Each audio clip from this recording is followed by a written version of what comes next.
Kaixo, Durangon gaude, Maristak ikastetxeko 3 irakasle famatuekin, eta,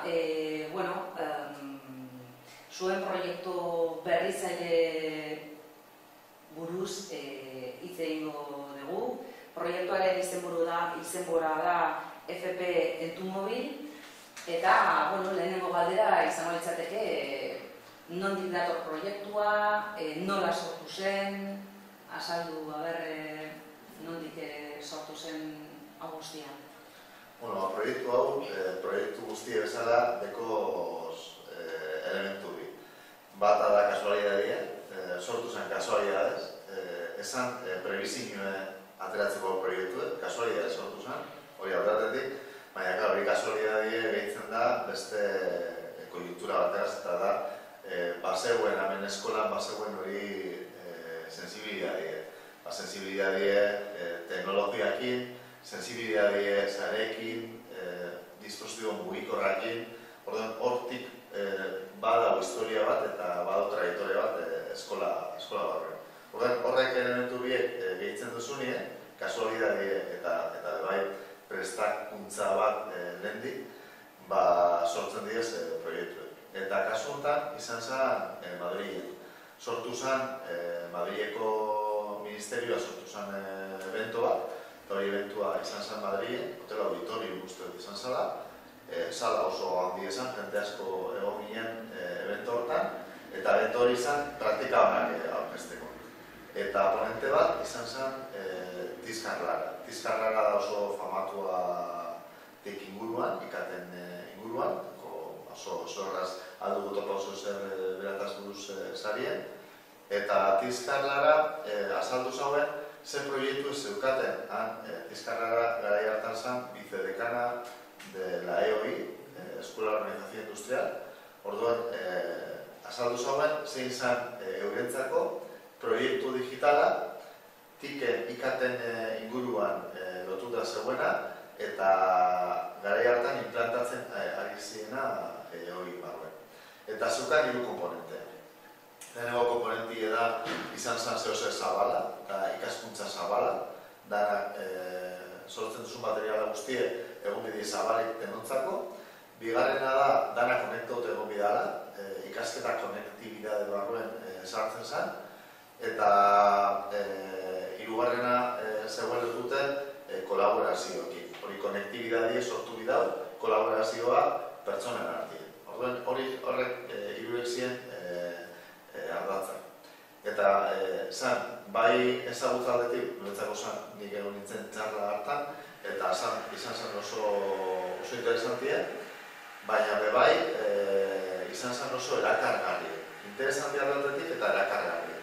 Eta izan zen erakargarria, lehenengo gauzien hemen izan zen topa bere perfile Facebooken, eta zoriondu momentu hartan, zoriondu Facebooken esaten ze interesantia izala izaten txarri hori. Eta momentu berien, lekuen aretoak zeuden beste 2 pertsona, egin ebien gauza bera. Esaten gauza bera, eta euren ikastetzen planteatu zen lanbide heziketako planteatu dugu. Orduan, hango momentuen, horreta genuen sarien, Facebookko sarien, 3 pertsona diferentien eventu hortan.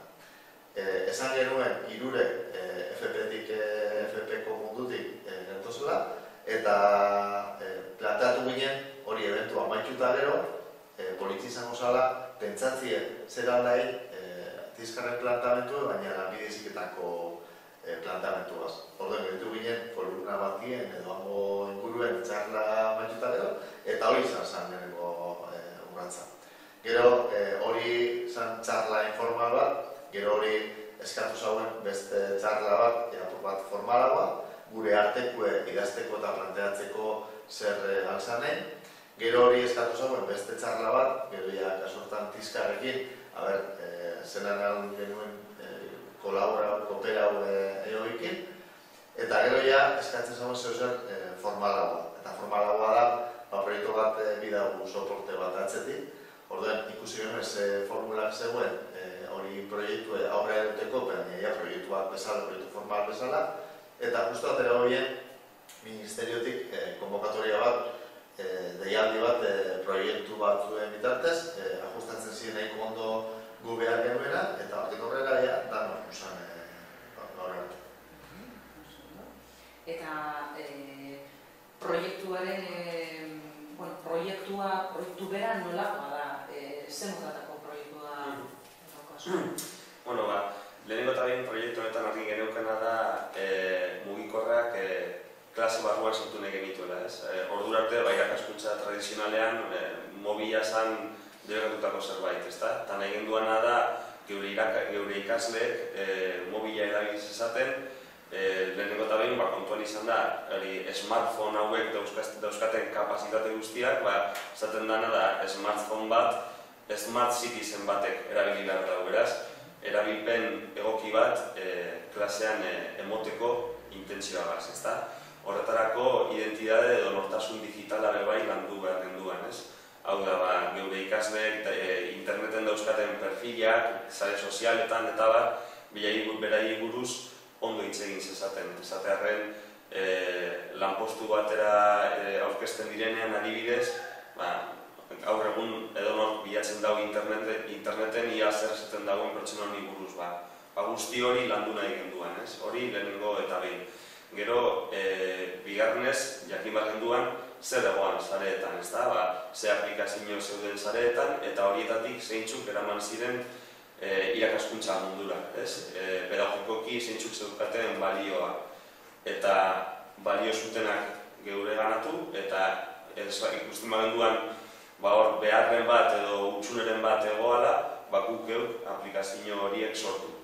Hildo horretik aplikazio bat sortu genduan, FP Market deitzen dana, eta azkenan hori market bat, merkatu bat, non lanbide heziketako familietan antolatuta ikus daitezkeen ze aplikazio balio duten ikasleek klasean beraien lanak egin ahal izateko. Orduan, bi alde horietatik lehenengo eta behin, eta azkenengoz bebai landu genduan protokolo bat. Protokolo bat, mobile learningena eskola baten implantagoa izateko.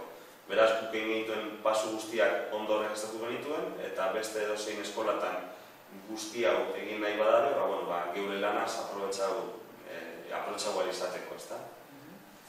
Eta, proiektu honekin agertu zen beste gauza politu bat, eta izan zen Telefonika saria 2012 urtean zuek irabazleak izan zaret, ezta? Eta sariarekin hori zer suposatu du zuentzat edo eskolarentzat saria, ezta? Lehenengo eta behin suposatu dagoena da rekonozimiento bat, ez? Azkenean, geu izatez irakasleak gara, orduan, irakaskuntzaz gain egindako lan guzti horrek norbaitek ikusi izatea, guretzat izan da satisfazio bat izan da geuretzat, ez? Hori lehenengo eta behin. Gero lagundu digu bai ikusteko, egiten duguna, ondo bideratuta dagoela, eta bide hori egokia dela, ez bakarrik lanbide heziketarako, baizik eta beste etapa edukatibo batzuentzat ere bai, eta gaur egun eskola osoan edatu dugu, adibidez batxillerren, ez dituzte libururik, lanbide heziketan ere ez dituzte liburuak erabiltzen, dana tablet edo mugikor bidez lantzen dugu, eta azkenengoz bai honek suposatu digu prestigio bat esatearren ez, honek baimendu digu esatearren proiektu europeoetan bebai mundu honetatik sartzeko, eta ointxe bertan gabiz proiektu europear batetan guzti hau montatzeko berdan infrastruktura eta material pedagogikoak prestatzen. Guzti hau baimendu digu esperientzia honetan. Eta etorkizunari begira, martxan zaudete mundu honetan zartuta, etorkizunari begira zer espero duzue, zer egin nahi duzue, proiektu Europar berritzaile batean martxan zaudete, baina zer gehiago, zer egin duzue?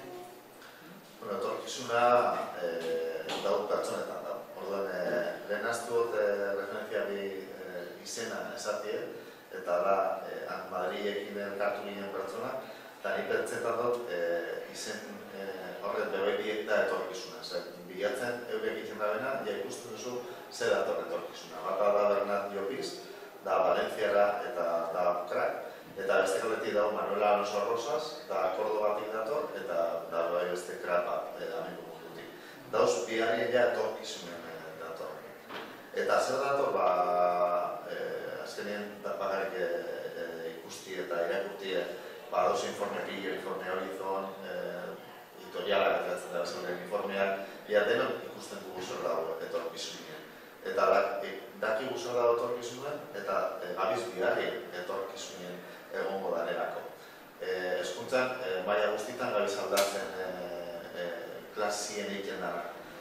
Lehen klase behizenak ziren klaseak espositiboa, ezagutza zuen irakasle eta irakasle azaldu zer zan ezagutza importantiak, eta oin klasik aprobetzetan diez beste gauzetarako.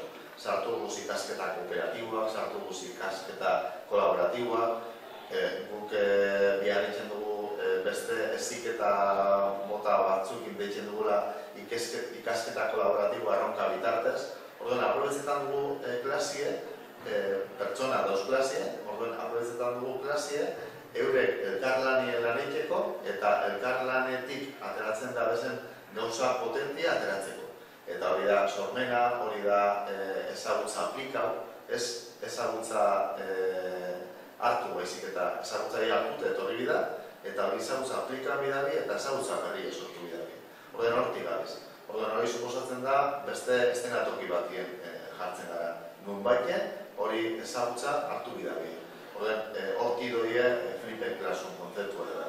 Orduan Flipped Classroom esaten da bi espertuek, Flipped Classroom egongo dela 2020 hortikan etorkizuna pentsa bat gure bat gumarka, hortik izan 2020 hortik Flipped Classroom ja izango da realidade bat, ez da? Baina Flipped Classroom bat realidade bat izateko, klasie bihurtzen duzu zehozer laborategi bat bezala, jentie bihar egiten dago, eta ezagutza hori kanpotik ateratzen duzu. Kanpotik erabiltzen dispositibo mugikorra eta kanpotik erabiltzen gok antzeako zehozer, non ezagutza hori jentie hartzen dago nahi duen lekuan, nahi duen momentuan eta aukerak modu diferentetan hartzeko. Hori da datorren eszenatokie, hortik abiz biharrien eta horko aldaketan dabil hezkuntza. Oso ondo, eskerrik asko egindako lanagatik, oso martxan jartzen dituzun esperientziak oso baliogarriak dira hezkuntza mailan guztientzako. Animo, jarraitu esan zurek bideo honetatik eta eskerrik asko. Eskerrik asko.